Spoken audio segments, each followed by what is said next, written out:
Udhëtimi ynë fillon në qytetin bregdetar të Sarandës.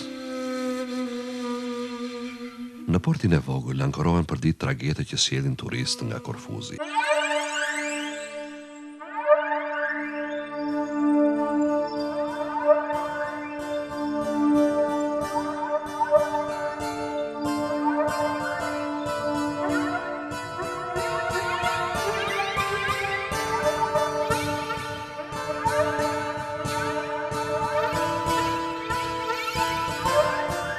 Brenda këtyre ambienteve të fortifikuar, pret të shikosh murgjirit, të dëgjosh këmbana, po asgjë nuk ndodh. Vetmia ka kohë që është e gjithëpushtetshme.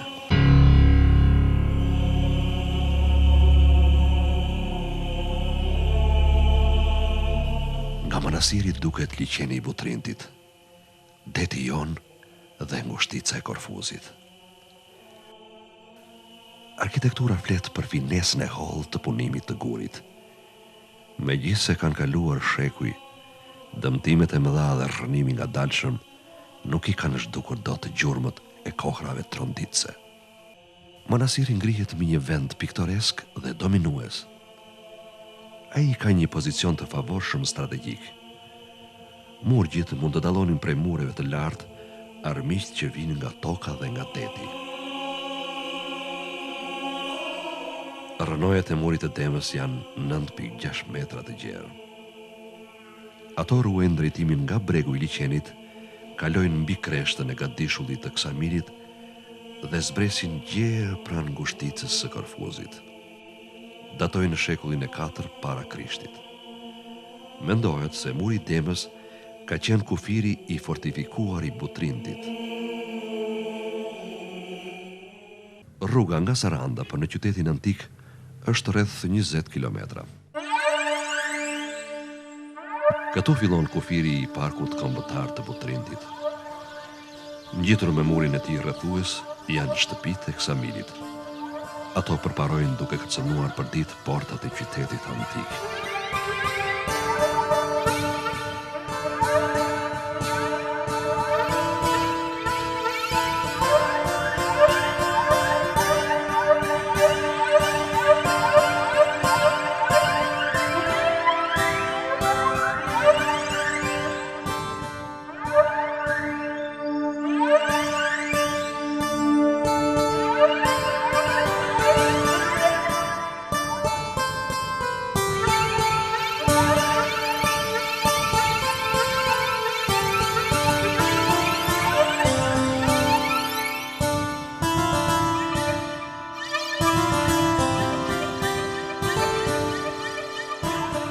Pak më tej ngrihet kalaja trekëndore veneciane. Nuk mund të shkojmë pa e vizituar. Ajo ka shërbyer herë si kala fushore, e herë si fortesë dhe garnizon, po edhe si një vend gjahu për shumë njerëz me rëndësi të asaj kohe. Megjithse kanë parë shumë luftra dhe duken i rëndë të zymta, ato të afrojnë paqe dhe mirëkuptim. Ka ardhur koha të të hapin zemrën e tyre të gurtë. Kaq herë kemi parë këto mure nga jashtë, pa e shpjeguar asnjëherë arsyen pse nuk kemi futur brenda.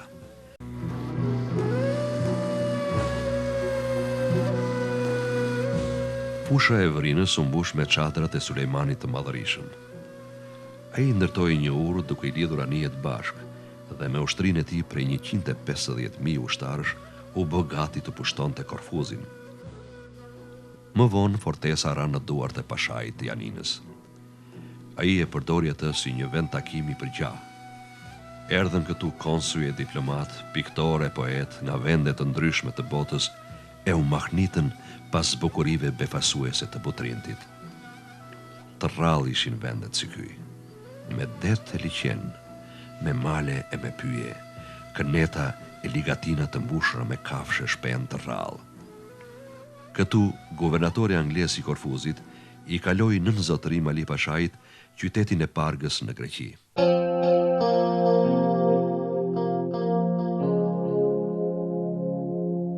Na pret fortesa e Lipash të Pelenës në vendin ku zëfill kanali i Vivarit, buzë ngushticës së Korfuzit. Këtu çdo monument ka historinë e tij të veçantë. Punëtorët e parkut kanë marrë sot një detyrë të re. Janë mbledhur tek hyrja e fortesës dhe po restaurojnë portën me qemerin me gurë të skalitur. Çdo gjë duhet të ruhet siç ka qenë. Guri duhet të gdhendër me të njëjtën përkujdesi si mjeshtrit e vjetër. Këtë merak kanë Qemali, Vangeli, Bujari, Asko, Ahmeti.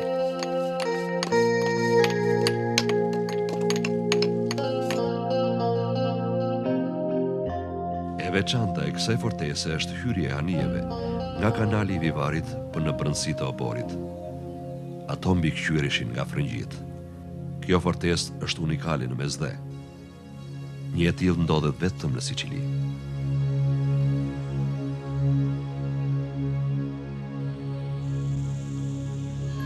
Nuk mund të gjesh në mesdhe vend si Butrinti ku arkeologjia shkon në një harmoni të plotë me natyrën. Këtu sikur koha ka ngrirë në elementet e saj fillestar, humbasin kuptimet fizike, hapësira dhe koha.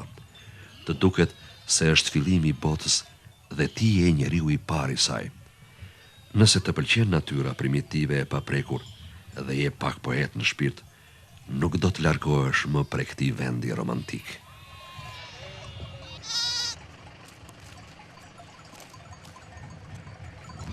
Në hyrje na presin pllakat përkujtimore të dy arkeologëve të shquar, zbuluesit e Butrintit, Luigi Ugolini dhe Hasan Ceka. Luigi Ugolini dhe një mision arkeologjik italian i filluan ngërmimet në vitin 1928. Materialet arkivore të Luigi Ugolinit, fototeka personale e tij, tregojnë imazhe të ngërmimeve të 70 viteve më parë, kur u zbuluan statuet e famshme të Butrintit. Dea, perëndesha e qytetit antik. Agripa, ngadhnjimtari i betejës detare të Aksiomit. Livia, gruaja e Oktavian Augustit. Një pjesë e statujave është e grabitur. Po ka disa të tjera me vlera të mëdha që ruhen në Muzeumin Arkeologjik në Tiranë.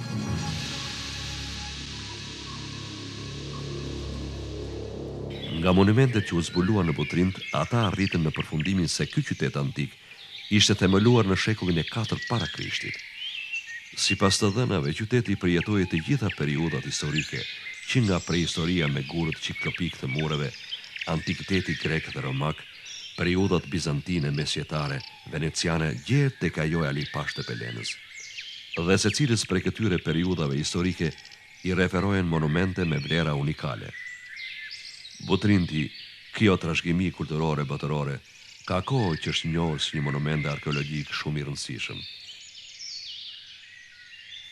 Porta e Luanit, me bukurinë e saj të rrallë, baptisteri, që është një vepër unikale në llojin e vet, që i thon ndryshe dhe pak zimorja, bazilika aq shumë e frekuentuar në kohën e Bizantit dhe veçanërisht teatri antik, tërheqin shumë turistë nga bota. Vetëm vitin e kaluar, parkun kombëtar të Butrintit e vizituan mbi 30.000 turistë. Monumenti më i rëndësishëm dhe më tërheqës mbetet teatri. Në këtë skenë mbi 2000 vjet më parë, janë luajtur pjesë të tragjedisë e komedisë greke të Eskilit, Sofokliut, Euripidit, Aristofanit.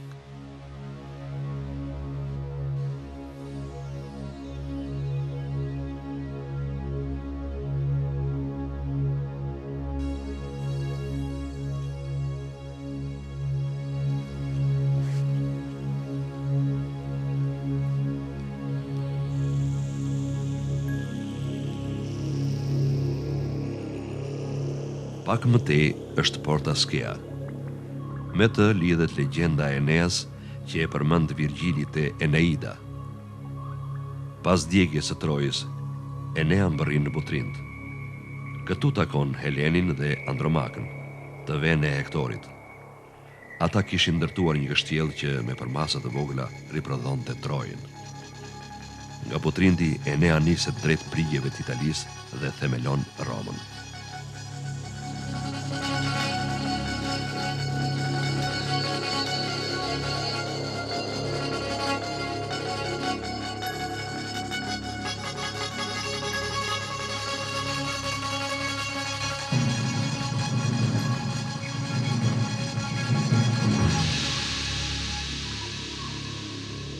Bazilika është ndërtuar nga perandori Justinian në shekullin e 6. Për vjetërsinë dhe bukurinë e saj të pashoqe, tregon edhe mozaiku që ruhet ende në gjendje të mirë.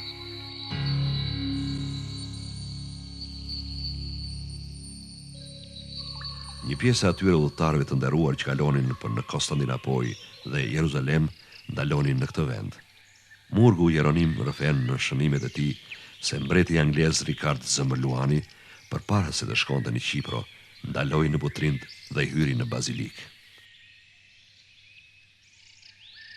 Pallati venecian i përket shekullit 5-6 pas Krishtit. Është një kompleks i madh me shumë salla, banjo, mozaik.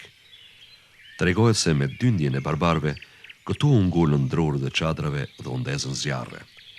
Vrimat në mozaik dallohen edhe sot si dëshmi asaj kohe.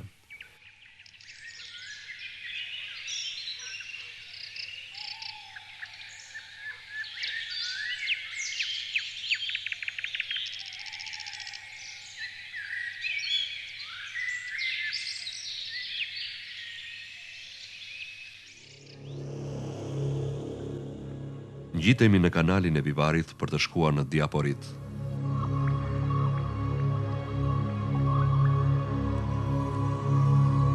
Po i afrohemi Diaporitit, një vendbanim romak. Jemi në rrënojet e vilës së Pamponatikut. Këtu, tek miku i tij, vinte nga Roma për të kaluar pushimet Ciceroni i famshëm. Kjo vilë është ndërtuar në periudhën imperiale në shekullin e parë pas Krishtit. Mëtej janë rrënojet e kishës me varret e martirëve, ndërtuar në shekullin e 6 pas Krishtit. Natyra këtu ka mbetur mistike si në antikitet. Ajo është e pacënuar dhe sikur të fton.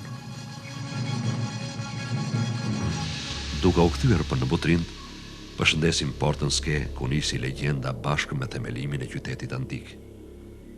Na duket sikur pas pak do të takojmë personazhet e mëdhenj të Virgjilit dhe të botës antike.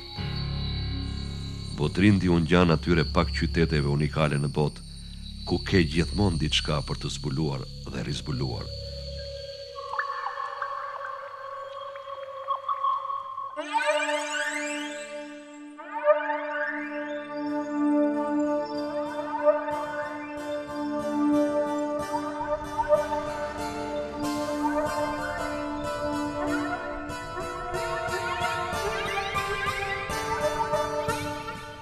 Në të djathtë të rrugës nacionale, rrëz malit të Buretos, ndodhet fshati i Labove Kryqit.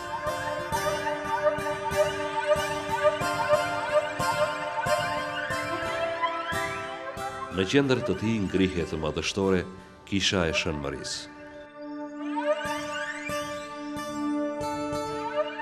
Këtë emër ky fshat e ka marrë nga kryqi i kishës. Thuhet se ky kryq ka qenë i bërë nga një copë dru në të cilën u kryqëzua Krishti. Ky kryq i veshur me are argjend kishte veti çuti bërse. Ikonostasi madhështor i larë me arë, i punuar nga dora e kryemjeshtrit Konstantin Mesoviku, daton 28 gusht 1805.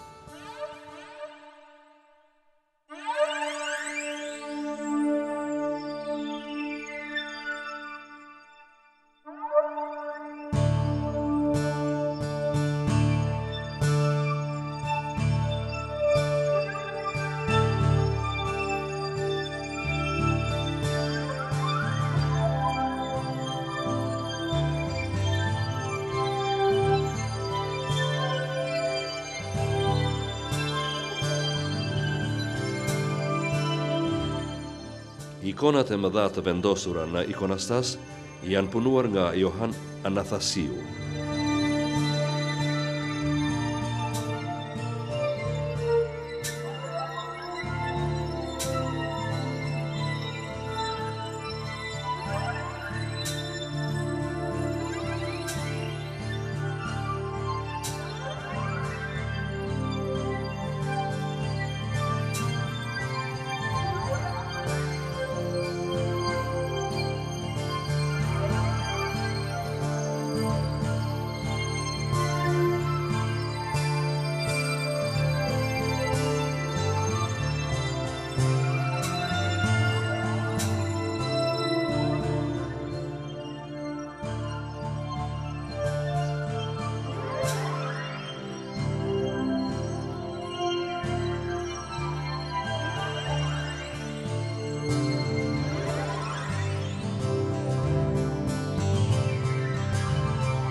Në pikturën e kupolës të bie në sy figura e Krishtit Pantokrato, i rrethuar nga liturgjia e engjëjve.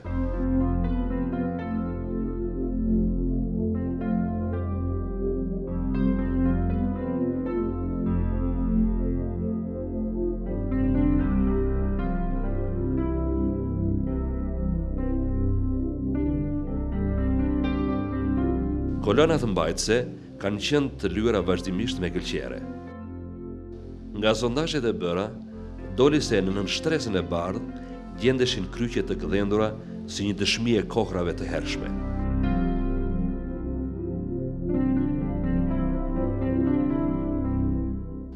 Datimi i kishës mbetet i diskutueshëm. Pikturat primitive u përkasin periudhave të hershme dhe janë bërë nga autorë të panjohur.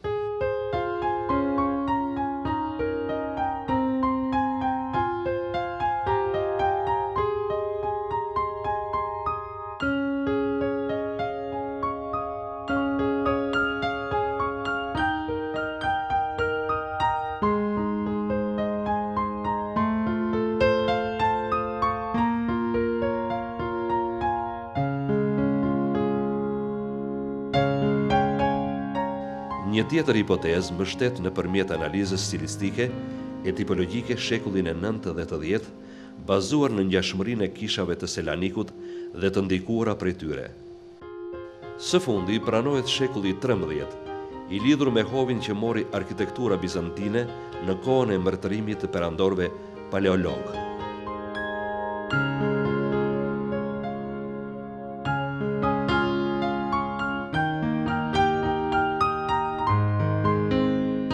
Banorët e fshatit mblidhen çdo ditë në klubin pranë kishës. Në bisedat e tyre kujtojnë me mall kryqin çuditbërës. Sa herë që në fshat ndodhte ndonjë fatkeqësi, prifti bënte një ajazmo me kryq dhe fatkeqësia kalonte. Dhe ka mbetur vetëm kutia. Për popullin e Lebovët dhe për të gjithë shkencëtarët që e njohin këtë kishë, është një humbje madhe, humbje kolosale.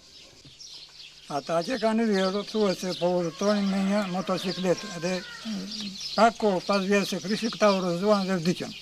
Në vitin 1776, kisha ka patur një ndërhyrje restauruese me qëllim konsolidimit të strukturave mbajtëse të kupolës.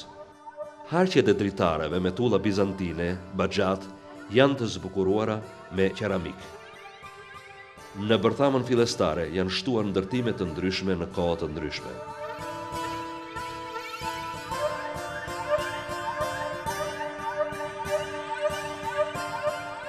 Ndërmjet gurve janë futur tulla vertikale teknik kjo që nuk haset në kryeqytetin e perandorisë.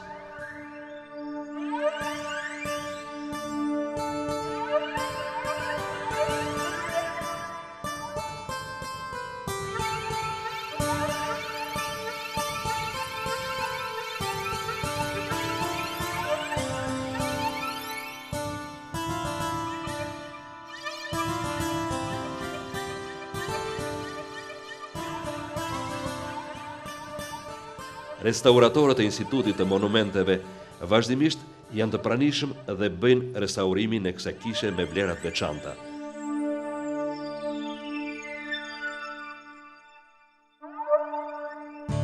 Pranë fshatit gjenden muret e rënuara të një kalaje të lashtë. Nga vendosja e gurve përcaktohet ndërtimi i saj. Lidhja pallaç e vërteton se kjo kalaj i përket periudhës para Krishtit. Kjo zonë dikur quhej Adrianopolis. Më vonë ndroi emër dhe u quajt Justinanopolis. Këndej kalonin karvanet për në kryeqytetin perandorak. Gurët e stërmëdhenj të kujtojnë faqet e dhjatës së vjetër, ku flitet për vigan që jetonin mbi 1000 vjet.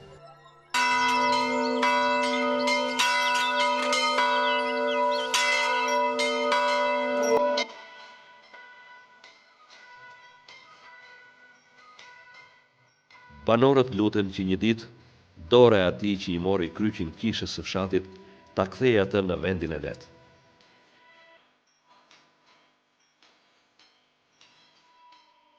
O Zot, por e fuqi, Se na vinë qishën tonë, të shëntë, kriti që kishim patër gjithë jetë. E duam dhe sot të shohim edhe plakat. Kemi dëshirë të madhe, jo neve po dhe fëmijët tonë që u lindën sot, edhe ata pas thënjes tonë, kanë dëshirë të madhe që ta shohim kriti. O shërmëri, o Zot, fore fuqi, o Zot, ja po mangje të na djenë në kishën tonë, në vëndin tonë.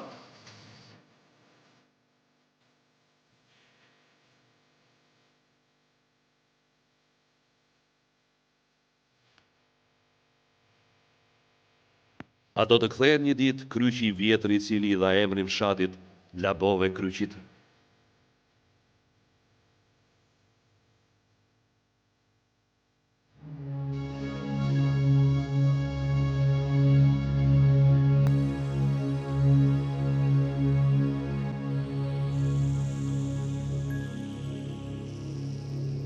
Historia e kështjellës së Gjirokastrës fillon në antikitetin e vonë, shekulli 4 pas Krishtit. Në shekullin e 12 brenda saj ishin banesat e fisnikëve, tregu dhe faltoret. Më vonë qyteti u zhvendos jashtë mureve të kështjellës, poshtë në brigjet e malit të gjerë.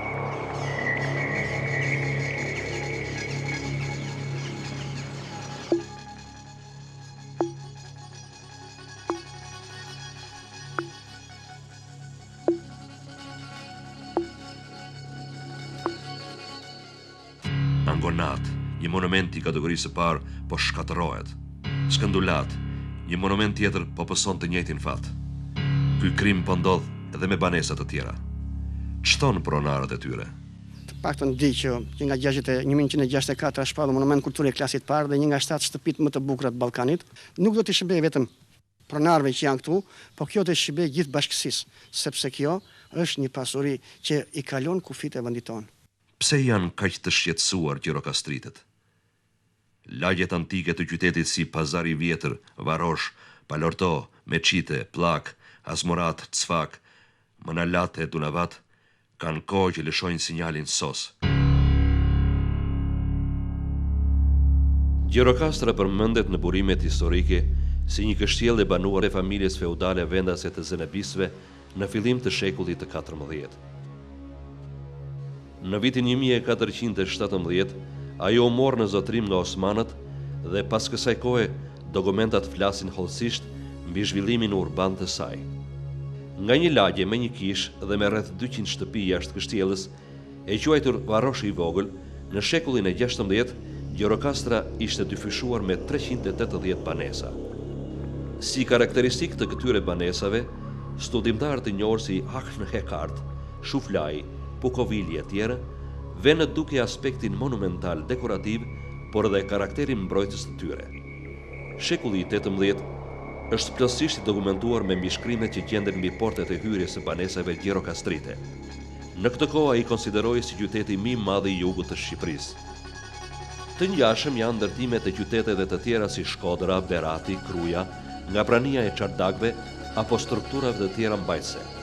Megjithatë, Gjirokastra fiton ndaj tyre origjinalitetin vetjak, për të cilat është vënë në mbrojtje shtetërore që në vitin 1964 dhe është deklaruar qytet muze.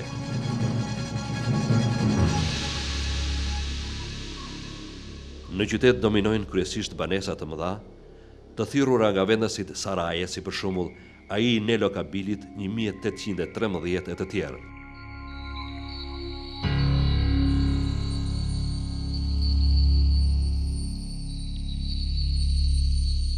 Banorët shpresojnë të bëhet diçka për mbrojtjen e këtyre shtëpive monumente. Ata diskutojnë shpesh me njëri tjetrin dhe kërkojnë të vihet dorë jo vetëm mbi të, por edhe mbi Gjirokastrën.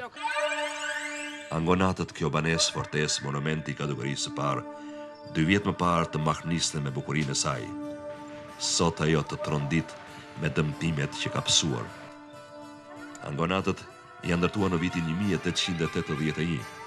Pronarët e kanë braktisur me kohë. Disa shenja dhe objekte tregojnë për fisnikrinë e saj të rrënuar. Arqet e portave të mëdha duket sikur ende janë në pritje. Janë 54 monumente të kategorisë së parë dhe 600 të kategorisë së dytë, Mbi 100 ndërhyrje të palishme po i rrënojnë ato dita ditës. Të gjithë kërkojnë mbrojtje dhe restaurim të thellë.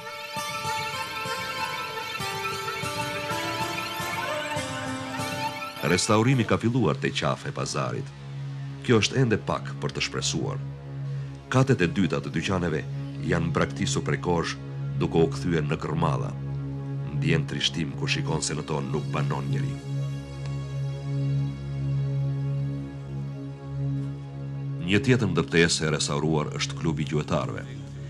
Këtu nuk ka vend dorë shteti, por vetë pronarët të ndihmuar nga atelia e monumenteve.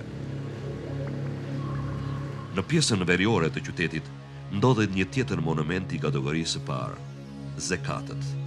Banesë fortesë e ndërtuar në vitin 1811-1812. Ajo është një dekor i gjallë, i papërsëritshëm dhe ka shërbyer për xhirimin e disa filmave. Këtu nuk mungon asgjë për t'i kaluar brenda në banesë të 4 stinët, pa e ndjerë nevojën e komunikimit me ambientin e jashtëm.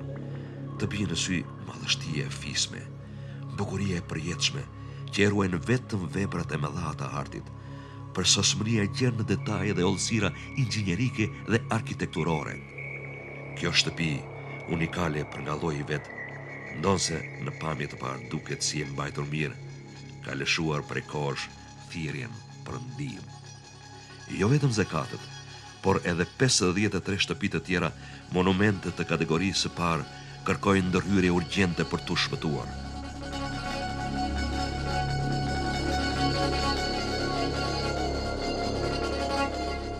Në vitin 2005, Gjirokastra për vlerat historike kulturore të spikatura vihet në mbrojtje si pasuri botërore nën kujdesin e UNESCO-s.